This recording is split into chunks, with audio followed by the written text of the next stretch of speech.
ನಮಸ್ಕಾರ. ನಾನಿವತ್ತು ಸಿಂಪಲಾಗಿ ಮಟನ್ ಚಾಪ್ಸ್ನ ಹೇಗೆ ಮಾಡ್ತೀನಿ ಅನ್ನೋದನ್ನ ತೋರಿಸ್ಕೊಡ್ತಾ ಇದ್ದೀನಿ. ಇಲ್ಲಿ ನಾನು ಅರ್ಧ kg ಮಟನ್ ತೊಗೊಂಡಿದ್ದೀನಿ. ಇದಕ್ಕೆ ಏನೇನು ಮಸಾಲೆ ರುಬ್ಕೋಬೇಕು ಅದನ್ನು ತೋರಿಸ್ತೀನಿ. ಮೊದಲಿಗೆ ಮಸಾಲೆ ರುಬ್ಬೋಕ್ಕೂ ಮುಂಚೆ ನಾನೇನು ಮಾಡ್ತೀನಿ, ನಾನಿಲ್ಲಿ ಯಾವುದೇ ರೀತಿ ಎಣ್ಣೆನ ಬಳಸ್ತಾ ಇಲ್ಲ. ಇದರಲ್ಲೇ ಆ್ಯಕ್ಚುಲಿ ಚರ್ಬಿ ಜಾಸ್ತಿ ಇದೆ ಮತ್ತು ಜಿಡ್ಡು ಇದೆ.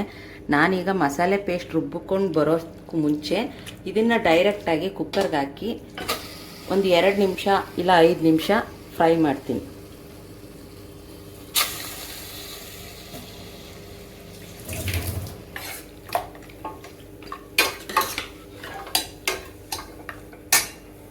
ಮಸಾಲೆಗೆ ನಾನಿಲ್ಲಿ ಸ್ವಲ್ಪ ಕಾಯಿ,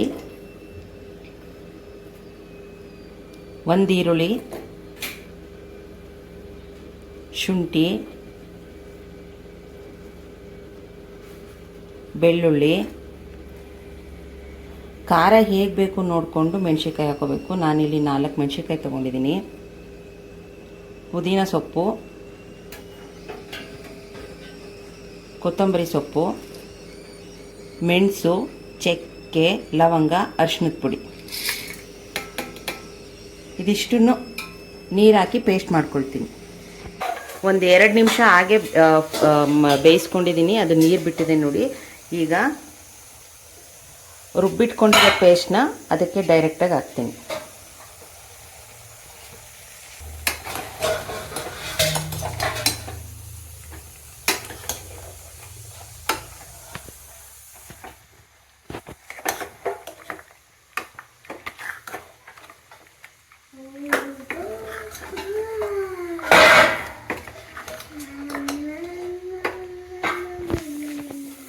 ಇದು ಒಂದು 2 ನಿಮಿಷ ಫ್ರೈ ಮಾಡ್ಕೊಳ್ತೀನಿ.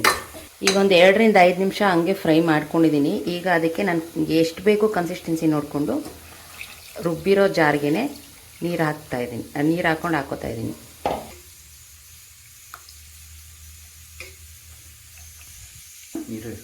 ರುಚಿಗೆ ಎಷ್ಟು ಬೇಕಷ್ಟು ಉಪ್ಪು ಹಾಕ್ಕೊಳ್ತಾ ಇದ್ದೀನಿ.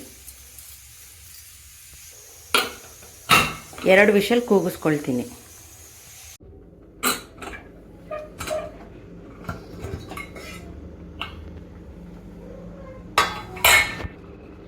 ಚಾಪ್ಸು ಕಂಪ್ಲೀಟಾಗಿ ಕುಕ್ ಆಗಿದೆ. ಈಗ ನಾನು ಅದಕ್ಕೆ ಸ್ವಲ್ಪ ಕರಿಬೇವಿನ ಸೊಪ್ಪು, ಗರಂ ಮಸಾಲ, ಧನಿಯಾ ಪುಡಿ ಇದಿಷ್ಟನ್ನು ಈಗ ಮಿಕ್ಸ್ ಮಾಡಿ ಇನ್ನು 5 ನಿಮಿಷ ಹಾಗೆ ಸಪ್ರೇಟಾಗಿ ಬೇಯಿಸ್ಕೊಳ್ತೀನಿ. ಮಟನ್ ಚಾಪ್ಸ್ ರೆಡಿಯಾಗಿದೆ. ನೀವು ಒಂದ್ಸಲ ಟ್ರೈ ಮಾಡಿ ಹೇಗೆ ಬಂತು ಅನ್ನೋದನ್ನ ತಿಳಿಸಿ. ಟೇಸ್ಟ್ ತುಂಬಾ ಚೆನ್ನಾಗಿ ಬಂದಿತ್ತು. ನೀವು ಒಂದ್ಸಲ ಟ್ರೈ ಮಾಡಿ. ಸಬ್ಸ್ಕ್ರೈಬ್ ಆಗಿಲ್ಲ ಅನ್ನೋರು ಸಬ್ಸ್ಕ್ರೈಬ್ ಮಾಡಿ, ಲೈಕ್ಸ್ ಕೊಡಿ, ಇಷ್ಟ ಆಗಿದ್ರೆ ಲೈಕ್ಸ್ ಕೊಡಿ, ಸಪೋರ್ಟ್ ಮಾಡಿ. Thank you.